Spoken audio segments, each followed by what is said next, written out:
룻기서 네 번째 설교가 되겠습니다. 5번 정도에서 룻기서를 마무리 지으려고 그럽니다.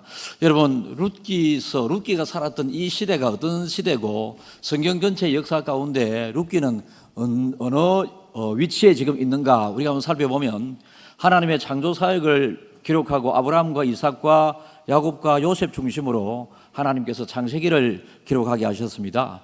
그리고 이스라엘 백성들이 이제 애굽의 노예 생활을 하고 있을 그때에 그들의 신음소리를 하나님께서 들으셔서 70여 명이 애굽의 포로로 잡혀갔지만은 긴 400여 년의 시간 속에 하나님의 백성들이 이제 200만 명이 넘는 거대한 민족이 되었고, 거대한 민족이 되어갈수록 그들을 노예로 붙잡고 있는 애굽 사람들은 점점 커져가는 이스라엘 민족에 대한 부담을 느끼게 되었고 두려움을 가지게 되는 그런 상황 속에서 이스라엘 민족은 고난과 핍박 가운데 힘들어 살고 있을 그때에 하나님께서는 모세를 부르셔서 이스라엘 민족들을 애굽에서 나오게 하시고 홍해를 건너게 하십니다.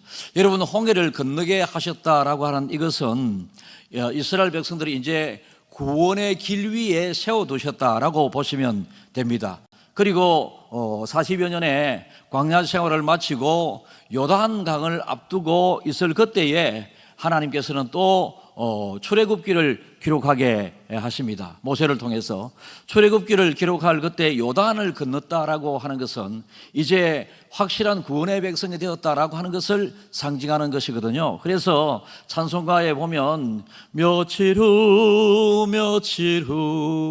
요단강 건너가 만나리, 다 천국 백성들이, 구원받은 백성들이 언젠가는 천국에서, 이 땅에서는 가나안이라고 이름이 붙여져 있지만은 천국에서 함께 만날 것을 하나님께서 기록하셨고요. 그 이후에 하나님께서 모세가 120살이 되었을 때에 사명이 끝나게 되었고, 모세가 광야에서 하나님 앞에 큰 실수를 하게 되었습니다. 그래서 이제 가나안 입구까지 데려오게 하심으로 하나님이 모세에게 주어진 사명이 끝나게 되었습니다.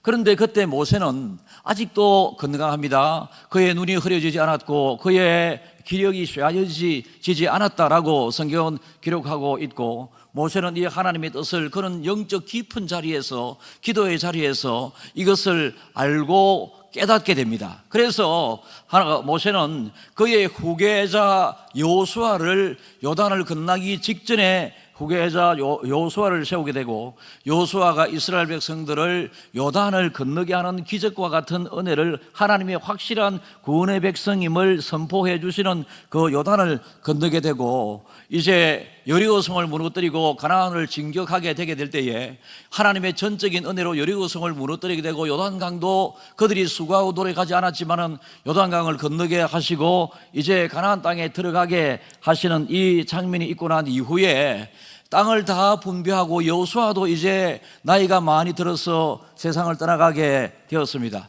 여호수아가 죽고 난 다음에 그들에게 지도자가 없습니다. 지도자가 없으니까 사람들은 각기 자기 소견에 옳은 대로 행하는 시대가 오게 되었는데요, 바로 이 시대를 성경은 무슨 책으로 기록하고 있습니까? 사사기죠. 사사기.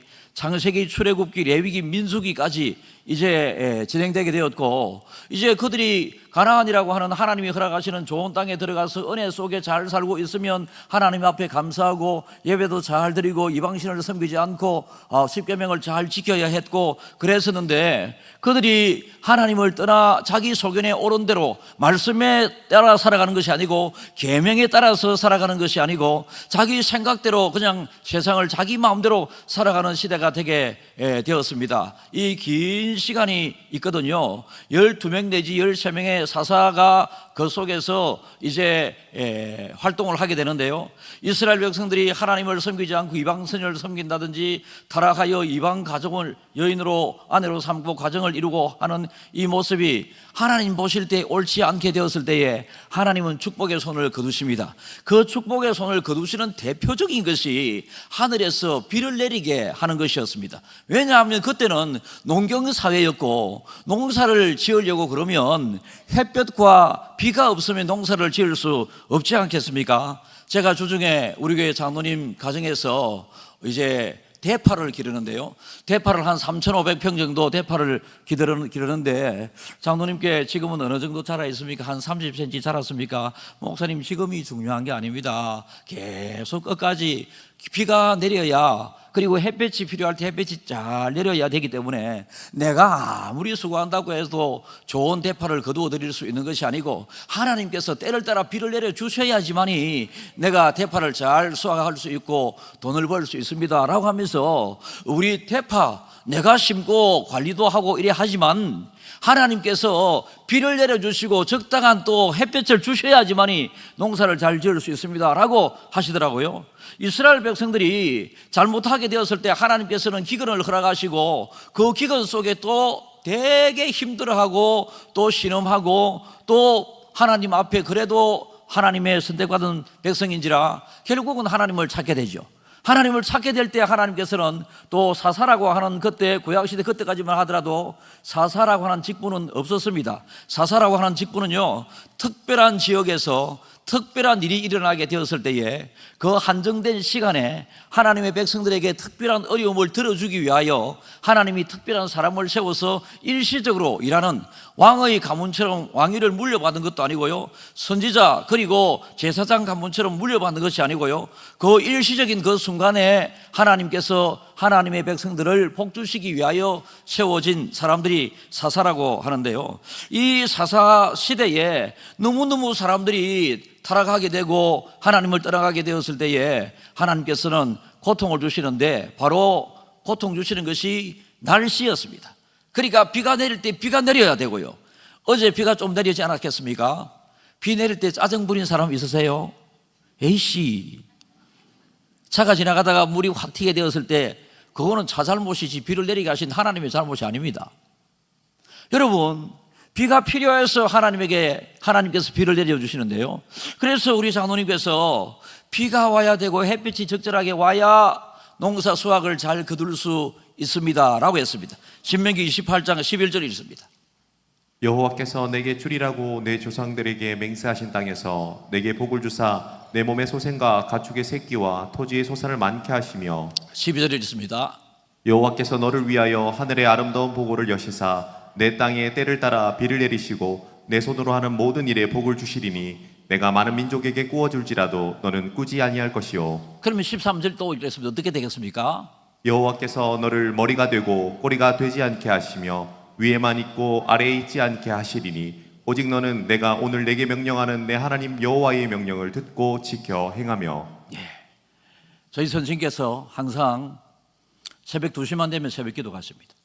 새벽기도 가셔서 3시간 정도 기도하시고, 또 그 교회에는 전도사님이나 강도사님이 계셨는데요, 교회가 시골 교회였기 때문에 전도사님은 주일날 보내고 나면 월요일날 꼭 학교에 가서 신학 공부를 해야 했고, 이제 신학을 졸업한 강도사님이 계실 때는 강도사님이 이제 젊고 혼자 청년 시절에 강도사님들이 계시면, 이 시골에는 옛날에 새벽 기도를 알리는 종을 쳤거든요. 이 줄을 땡기면 땡 저도 종을 예배 시간을 알리기 위해서 종을 쳐본 적이 아니고 장난치기 위해서 이 줄을 몇 번 땡기고 땡그랑 이런 소리를 내기도 하고 그랬습니다.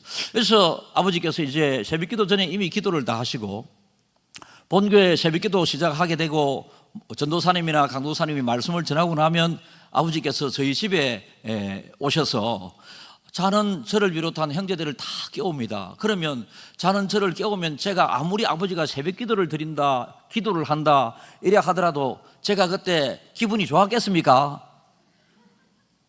하나님의 은혜는 기도를 통하여 오게 된다, 그리고 새벽에 구하라, 새벽에 내가 너희를 도우리라, 이런 말씀을 몰랐을 그때였던지라, 신앙의 철이 없던 그때였던지라 자꾸 그때는 새벽에 잠자고 싶잖아요. 근데 아버지를 억지로 깨우시거든요. 깨우시가지고 전부 다 형제들이 꼬박꼬박 졸기도 하고 막 그래가지고 새벽 기도를 하시는데, 6남매, 제가 조금 자라서는 6남매 그리고 형들의 가정들, 그리고 형들 집에 어린 손자 손녀들, 그리고 형수들 일일이 이름을 부르면서, 딸과 아들을 일일이 이름을 부르면서 기도를 저를 포함해서 다 하고 난 다음에 항상 저를 위해서 하나님께서, 아버지께서 또 두 번째 기도를 하십니다.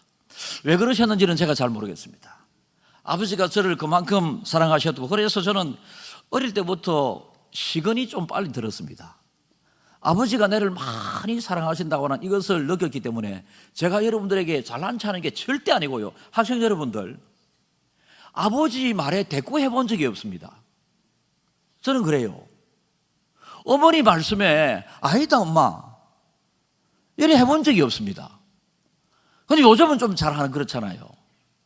어쨌든 새벽기도 마지막 절을 위하여 또 한 번의 기도를 하시는 아버지의 기도 제목 중에 오늘 13절을 다시 한번 읽겠습니다. 시작. 여호와께서 너를 머리가 되고 꼬리가 되지 않게 하시며 위에만 있고 아래에 있지 않게 하시리니 오직 너는 내가 오늘 내게 명령하는 내 하나님 여호와의 명령을 듣고 지켜 행하며. 우리 아버지께서 하나님, 제가 집에서는 동신이라고 이름이 불렸습니다. 우리 동신이 어디를 가든지 머리가 되지 않게 하시고 꼬리가 되지 않게 하시며 우리 동신이 위에만 있고 아래에 있지 않게 해주시고 오직 하나님의 말씀대로 잘 살아서 약속된 하나님이 주시는 복을 많이 받기를 원합니다 라고 저를 위하여, 저 한 명을 위하여 그렇게 또 기도하셨습니다. 그래서 제가 높은 사람은 아니지만 높은 곳에서 설교를 하고 있습니다. 강단은 좀 높잖아요. 여러분들이 앉아있는 그 자리는. 우리 교회는 여러분들이 더 높네. 네. 어쨌든 여러분, 하나님의 은혜 때를 따라 비를 내리시는 또 다른 성경 읽어볼까요? 시편 65편 9절 읽습니다. 땅을 돌보사 물을 대어 심히 윤택하게 하시며 하나님의 강에 물이 가득하게 하시고 이같이 땅을 예비하신 후에 그들에게 곡식을 주시나이다. 10절요. 주께서 밭고랑에 물을 넉넉히 대사 그 이랑을 평평하게 하시며 또 담비로 부드럽게 하시고 그 싹에 복을 주시나이다. 11절요. 주의 은택으로 한 해를 관시우시니 주의 길에는 기름방울이 떨어지며 12절요. 들의 초장에도 떨어지니 작은 산들이 기쁨으로 띠를 띄었나이다. 13절요. 초장은 양떼로 옷 입었고 골짜기는 곡식으로 덮였으며 그들이 다 즐거이 외치고 또 노래하나이다. 농경사입니다. 그리고 목축사입니다. 그들의 생업이라고 하는 것이 농사 짓고 짐승을 기르는 것밖에 없는 시대입니다. 그런데 하나님께서 때를 따라 비를 내려주시니까 초장이 딱 들판에 깔려있는 그 자리에 목자들이 양떼를 풀어놓으니까 양떼들이 그곳에서 풀을 잘 뜯어먹고 번식을 잘 해서 숫자가 하도 처음에 나가 보냈던 양떼들보다 숫자가 많아지고 이래서 초장은 양떼로 옷을 입었다. 그러니까 초장이 양떼로 꽉 덮일 정도로 초장이 번식하게 될 정도로 양떼가 심히 많게 되었고 골짜기는 곡식으로 덮였으며 골짜기 여러분 땅이 많이 없는 사람들에게 있어서는 골짜기에 조그마한 땅들을 많이 개간해서 만들어 그곳에서 농사를 짓는데 그곳에 곡식을 심어 놓는다 할지라도 비가 내리지 않으면 여러분 그 곡식을 다 수확할 수 없는 것 아니겠습니까? 그런데 여러분 일반적으로 부잣집들은 옛날에 논이 2,000평도 있었고 3,000평도 있었고 저희 마을에 어떤 사람은 10,000평 정도 있는 사람도 있었습니다. 이런 평지에 좋은 땅을 가지고 농사를 짓는 사람들은 웬만한 가뭄이 온다 할지라도 저 저수지에 물을 항상 가두어 두잖아요. 그래서 저수지에서 문만 열게 되게 되면 물이 내려와서 웬만한 평지에 곡식들은 끝까지 다 수확을 거둘 수 있게 됩니다. 그래서 그들은 가뭄이 올 때마다 저수지를 바라봅니다. 그래서 저수지를 바라보게 될 때에 저수지 물을 흘러보내주게 되면 저수지 물을 통해서 농사를 지을 수 있지만은 산, 계곡, 골짜기에 농사를 지은 사람들은 저수지에서 아무리 물을 내려보낸다 할지라도 골짜기 높은 곳에 있는데 물이 올라갈 수 없죠. 그래서 그런 땅을 천수답이라고 그러는데요, 이 천수답이라고 하는 것은 하나님께서 철을 따라 내려주시면 물이 그 논에 있어서 농작물이 자라게 되고 때를 따라 햇볕을 또 잘 주시면 햇볕에 농사가 잘 되어 수확을 할 수 있게 된다라고 하는 것입니다. 그래서 김해 중앙교회 모든 성도 여러분들은 하나님의 말씀대로 잘 살아서 성경에 보면 하나님의 말씀에 순종을 잘하고 말씀대로 살고 착하게 믿음 생활을 하게 되게 되면 복의 근원인 하나님께서 그 개인과 가정과 나라를 복되게 하고 부강하게 하지만 하나님의 말씀을 떠나서 자기 소견에 옳은 대로 생활하는 사람들은 항상 하나님의 복 주시기를 원하시는 하나님이시지만 복받을 그릇이 안 되기 때문에 하나님께서 그들에게 복을 주지 아니하시더라라고 하는 것입니다. 여러분, 이 룻기스의 전체적인 배경은요, 하나님께서 지금 이방 땅에 살고 있는 이 룻과 나오미 두 여인, 지금까지는 남편도 세상을 떠나고 그리고 두 아들도 세상을 떠나 죽게 되었을 때에 이 나오미 시어머니 입장에서는 이제 이 베들레헴으로 돌아와서 베들레헴이라고 하는 땅에서 내가 죽든 살든 그곳에서 살다가 내 무릎이라도 내 그 유골이라도 베들레헴에 하나님이 정하신 그 땅에 묻히고 싶다고 하는 이 마음으로 이제 베들레헴으로 돌아오게 되게 될 때에 이 며느리 이 룻이 어머니가 가는 곳에 내가 가겠고 어머니가 멈추는 곳에 내가 서겠고 어머니가 믿는 하나님을 나의 하나님으로 믿겠다. 나는 그렇게 하거든요. 김해 중앙교 며느리 여러분, 회개하십시오. 좋게 해결하십시오. 김해 중앙교회 시어머니 여러분, 그 전에 시어머니가 어떤 말을 하는지 압니까? 나는 이제 의지할 사람도 없고 나는 죽음을 각오하고 이제 베들레헴으로 돌아가니 너희들은 희망이 있잖아. 첫 번째 결혼해서 미안하게도 내 아들들이 세상을 떠나가게 되므로 며느리들아, 너희들은 언제든지 누구를 만나서 새 가정을 이루어서 잘 살고 있을 텐데 나를 따라오지 마라 라고 했을 때 처음에는 두 며느리가 다 따라오려고 그랬습니다.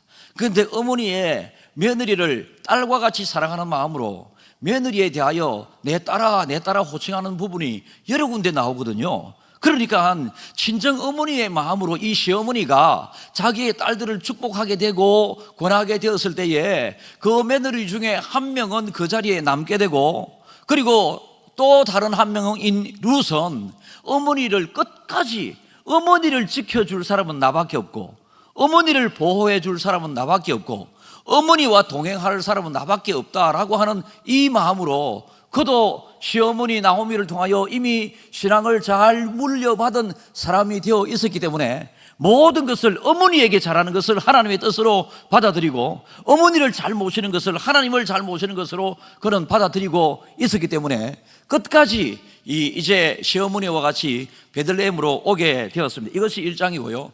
2장에서는 이제 베들레헴에 돌아오게 되었을 때에 좋은 땅에 베들레헴에 돌아왔지만 자기 땅이 없지 않습니까? 농사 지을 수도 없습니다. 먹을 것도 없습니다.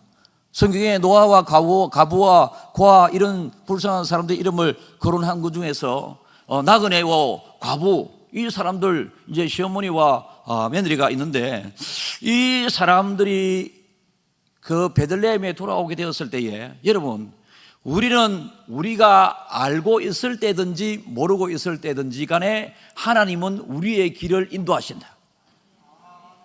우연이라고 하는 만남을 통해서 보아스라고 하는 지극히 좋은 사람을 만나게 되었고 우연이라고 하는 것을 통해서 이삭을 주우러 밭에 갔는데 보아스의 밭에 가서 이삭을 줍게 되었습니다. 그래서 이삭을 주워 와서 어머니에게 이렇게 찌어서 밥도 해드리고 이렇게 할 그때에 이 보아스는 룻이 얼마나 믿음 생활에 신실한 여인인지 그리고 부모를 그렇게 잘 섬기는 신실한 인성을 가지고 있는 며느리였던지를 이 보아스는 다 소문을 들어서 알고 있었다고 성경은 그에게 말을 하고 있습니다. 그런데 우연히 보아스의 밭에 가서 이삭을 줍게 되는데 여러분 이삭 그때 농사 짓는 것이 얼마나 힘듭니까? 제가 어릴 때 이제 이 보리 농사 벼농사 이런 거를 아버지께서 하시는 것을 보면서 많이 돕기도 할 그때에 보리를 한 개 이삭도 줍기 위해서 얼마나 애쓰는지 모릅니다. 학교에서는 땅에 떨어져 있는 이제 잠시 후면 이제 썩어서 먹을 수도 없게 되는 이 이삭 줍기 날도 있었다니까요. 제가 초등학교 시절에 학교에 오지 말고 이삭을 주워서 가지고 오라고 가난했던 그 시절이 생각나십니까? 연세에 드신 어른들 아멘 해보이소. 그래 고생 많이 해보셨네. 이삭 줍는 날도 있고요. 심지어 농사 짓는 이 밭에 이삭을 하도 쥐들이 깔고 먹어가지고 쥐 잡기 날도 있었다니까요. 쥐 잡기 날에는 학교 안 오도 되고 나중에 이제 다음날 오게 될 때 쥐 꼬리를 끊어와야 됩니다. 쥐를 2마리 잡았으면 꼬리 2개를 가지고 꼬리 수를 세가지고 쥐 2마리 잡아왔네. 여러분 이래 될 정도로 우리나라는 가난한 시절에 농사 짓는 것도 굉장히 농사 짓는 입장에 농부 입장에서는 힘이 듭니다. 지금 보아스가 여러분 농사 수확 이 시절에 한 수확이라도 한 이삭이라도 남기지 않고 다 거두어야 되겠다는 이 주인된 마음이 있었지 않았겠습니까? 그런데 그의 종들에게 다 수확을 하고 이삭을 줍게 만들다가 이제 우연히 그 밭에 들어와서 이삭을 줍고 있는 이 룻이라고 하는 여인을 발견하게 되고, 이 룻이 이삭 줍게 되는 것을 얼마나 이쁘게 봤는지 이 룻이 이 보아스가 이제 자기의 일꾼들에게 나중에 수확을 해서 다 가지고 오지 말고 곡식단에서 좀 일부러 땅에 남겨두라고 그럽니다. 남겨드립니다. 그러니까 이 지금 내용을 모르는 이 룻이 입장에서는 하나님께서 나를 위하여 이렇게 많이 남겨두셨다고 받아들일 수밖에 없는, 전적인 하나님의 은혜를 기대할 수밖에 없는 그런 상황이었습니다. 그런데 여러분 이렇게 살아가는 날 동안에 보아스와 룻이 본격적으로 가까워지게 됩니다. 2장까지 오늘 2장 3장 초반부터 다루게 되겠습니다만은 3장에서는 룻이 보아스를 사랑하게 되고 보아스가 룻을 사랑하게 됩니다.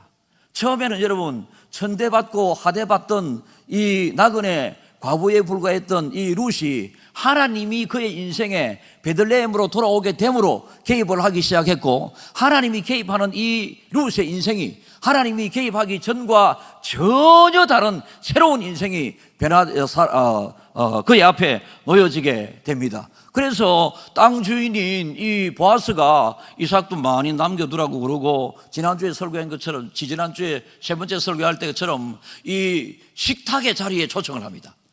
점심때 지금 이삭도 줍기가 어려운데 밭에서 일꾼들과 함께 주인이 보아스가 밥을 먹고 있으면서 저 룻을 불러서 식탁을 그의 가까이 앉게 하고, 그에게 네가 이 빵을 먹을 때에 소스에 찍어서 먹으라고, 소스 이름도 제가 소스라고 하지만은 성경에는 소스가 아니고 그때 그 당시에 음식에 찍어 먹는 맛있는 소스가 있었는데 일반 종들은 먹기가 힘이 듭니다. 그런데 이 소스에 찍어 먹으라고 룻에게 이야기를 하거든요. 룻의 인생이 본격적으로 이제 달라지기 시작합니다.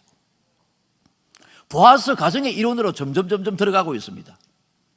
이제 이삭을 줍던 사람에서 이삭을 베는 사람으로 종회하는 일의 자리에 가다가 이제 종회 자리가 아니라 3장에 보면 그 연애를 얼마나 둘이서 착한 연애, 뜨거운 연애, 사랑스러운 연애, 저는 이것을 연애라고 표현하지만 성경에 연애라고 표현한 적은 없습니다.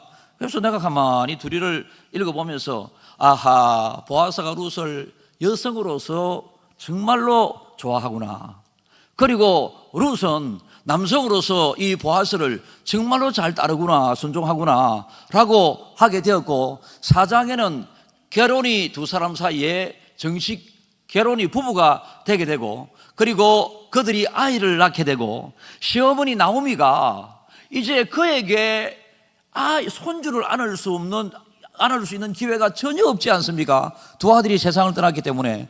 그런데 앞서 이 룻에 대하여 시어머니는 내 딸아라고 표현을 했습니다. 그러니까 딸의 몸에서 태어난 아이를 자기의 친손주처럼 이렇게 받아들여서 룻의 아이를 시어머니 나오미가 얼마나 행복해하면서 기분 좋게 안고 있는가, 거기에 대하여 4장 후반부에 나오게 되고, 그리고 이 룻이 낳은 이 아들이 나중에 다윗의 선친이 되게 되고, 여러분 다윗이 나중에 점점 자라게 되어서, 다윗은 여러분 성경에서 예표하는 대표적인 예수님으로 상징되는 두 사람이 있는데요, 한 사람은 잘 인도해 갔었던 그 모세와, 그리고 이스라엘이라고 하는 나라를, 믿음의 백성들을 잘 인도해 오고 잘 하나님의 마음으로 다스렸던 이 다윗을 하나님의 백성을 인도하는 상징으로 예수님과 같은 어떤 비유를 할 정도로 다윗을 귀하게 여기시는데,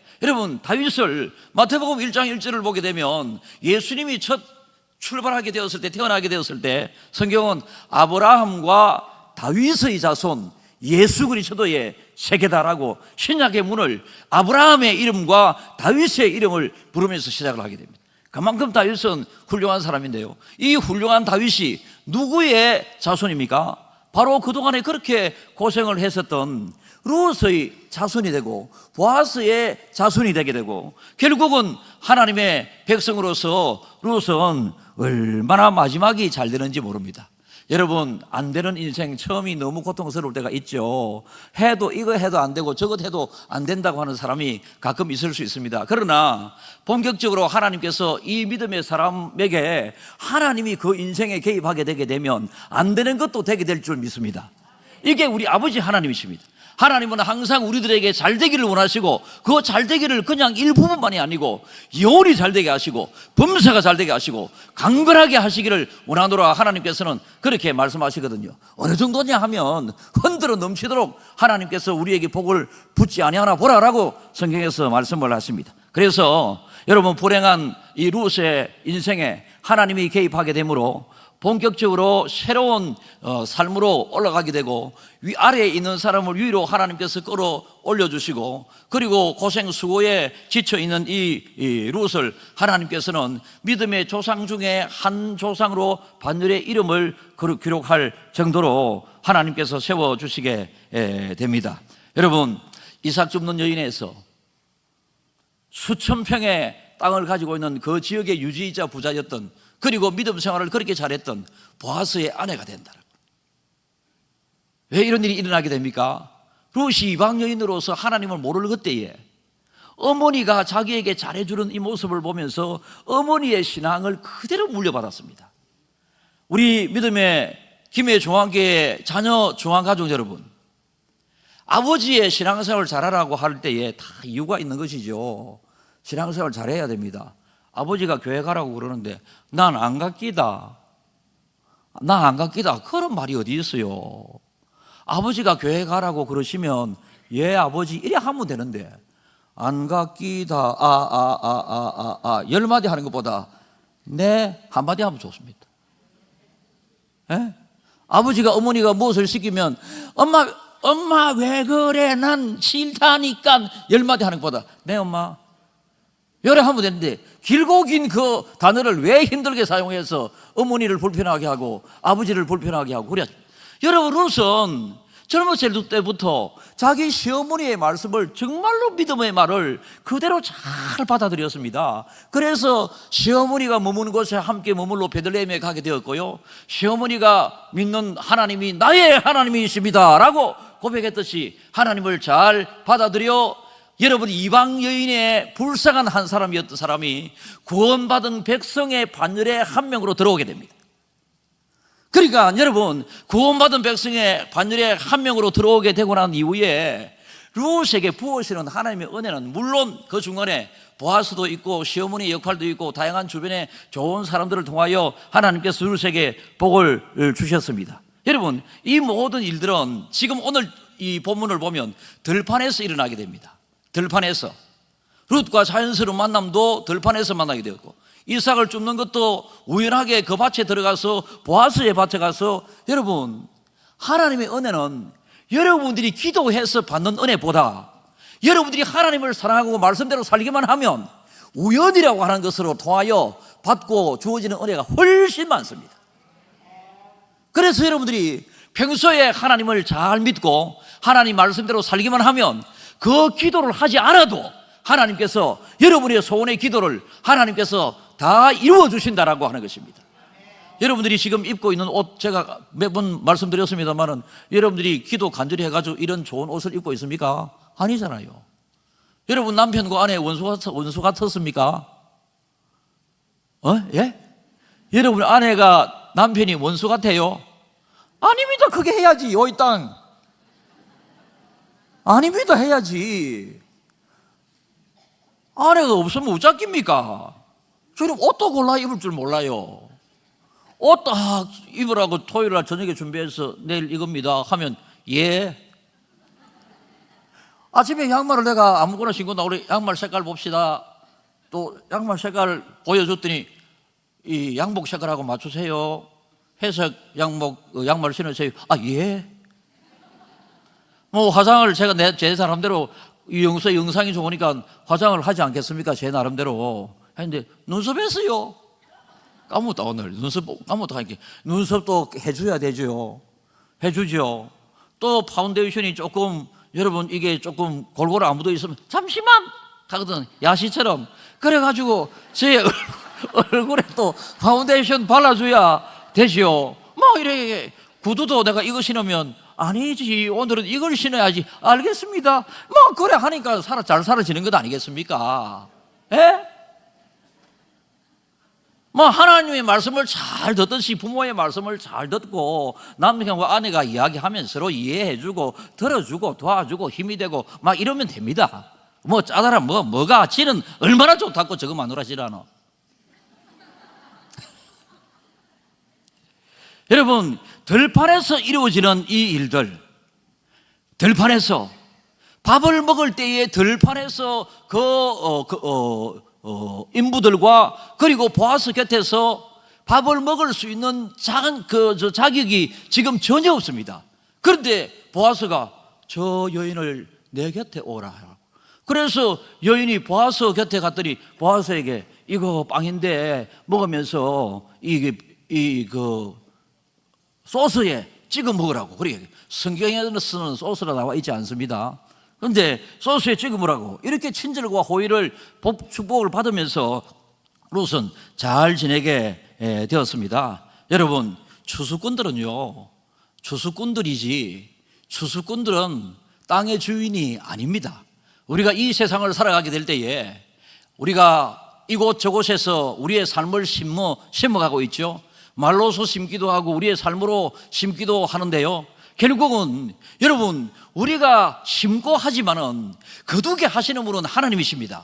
그래서 우리가 어떻게 무엇을 어떤 마음으로 심느냐에 따라서 마음과 힘과 뜻과 정성을 다하여 주 너희 하나님을 사랑하라, 그런 마음으로 이 세상에 무엇을 심으면 하나님께서 반드시 여러분 초장은 양떼로 덮였고 골짜기는 곡식으로 덮였으며 이렇게 하나님께서 축복을 저절로 주게 된다라고 하는 것입니다. 사랑하는 조항가족 여러분, 룻은 지금 겉모습의 차이는 없습니다. 보아스가 룻을 향하여 궁금해서 처음에 부를 때 이 소녀는 누구냐, 이 소녀는 누구냐 이런 질문을 룻에게 하게 됩니다. 그런데 보아스가 얼마나 잘 봤으면 인부들이 그렇게 많은데도 불구하고 하나님이 보내주신 이 룻을 대하여 그는 분간할 줄 알았고, 룻과 나오미가 이곳에 도착하기 전부터 룻과 나오미에 대하여, 특별히 룻에 대하여 이 보아스는 소문으로 다 듣고 알고 있었던 것입니다. 소문으로 다 듣고 알고 있었기 때문에 이 보아스는 하나님께서 사랑하시는, 하나님을 잘 믿는 이 두 여인을 내가 보살펴야 된다라고 하는 이 마음을 가졌더니 룻이 또 얼마나 복을 받았습니까? 이렇게 효성스러운 여인을 그의 아내로 맞이하지 않습니까? 그러니까 성경에서 하나님의 말씀대로 잘 살기만 하면, 서로에게 잘 호의를 선의를 베풀기만 하면 여러분 호의를 베푸는 사람도 잘 되고 호의를 받는 사람도 더 잘 되게 된다라고 하는 것이 하나님의 법칙 중에 하나입니다. 그래서 여러분들께서 첫째로는 하나님께서 우리에게 시련을 허락하실 때는 다 이유가 있다. 그러나 말씀에 순종하는 마음으로, 어머님에게 순종하는 마음으로 다시 축복의 자리인 베들레헴으로 돌아오게 되었을 때에 본격적으로 하나님께서 그 인생에 개입하셔서 만사가 잘 되게 되고 성경에 예수님의 족보에 이 이름이 들어갈 정도로 하나님께서 귀한 곳에 정말로 머리 되게 하심으로 귀한 자리에 하나님께서 사용하고 계셨습니다. 여러분, 하나님께서는 우리에게 때로는 우리의 믿음을 확인할 때가 있었습니다. 세상 살아가면서 그냥 내 혼자 교회 왔다가 갔다가 또 신앙생활을 한다고 할 때가 있는데요, 그러나 여러분 하나님께서 우리가 왔다가 갔다가 하거든. 자꾸 왔다가 갔다가 하는 우리들을 향하여 하나님께서는 우리의 믿음을 확인할 때가 있으시다라는 것입니다. 그 믿음을 확인할 때가 비가 내리지 않을 때입니다. 비가 내리지 않을 때는 하나님께서 비를 누가 내리게 하느냐, 사람들이 모든 것을 내 힘으로 할 수 있다고 했었던, 지금 여러분 이 사사시대의 중간을 지나서 마지막 시대에, 그리고 사사의 마지막 사사였던 사무엘 바로 직전에 룻이 나오거든요. 그러니까 이 룻기 끝나고 나면 사무엘서를 가지고 제가 설교를 또 하겠는데, 사사시대와 룻의 시대와 계속되는, 그리고 사무엘 시대가 거의 비슷한 시대입니다. 동시대에 일어나게 됩니다. 그런데 여러분, 사무엘서를 읽어봐도 그렇고요, 룻기를 읽어봐도 그렇고요, 그리고 여러 성경을 읽어봐도 그렇고, 하나님에게 순종하여 하나님에게 붙어있는 인생은 다 잘 되게 된다. 믿음의 사람이, 구원받은 사람이 하나님을 떠나게 되었을 때는 반드시 하나님께서는 그 믿음을 확인하기 위하여 그를 시험할 때가 있으시다.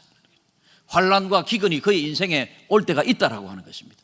그래서 우리가 잘 되어가게 될 때에 하나님을 더 잘 믿고 하나님의 말씀대로 살기를 더 결심하고, 잘 될 때 하나님 은혜에 감사하는 삶을 잘 사심으로 더 큰 비교할 수 없는 은혜와 축복을 받아 누리는, 천국에 가겠지만은 이 땅에서의 여러분의 삶이 천국과 같은 삶이 되기를 주님의 이름으로 축복합니다.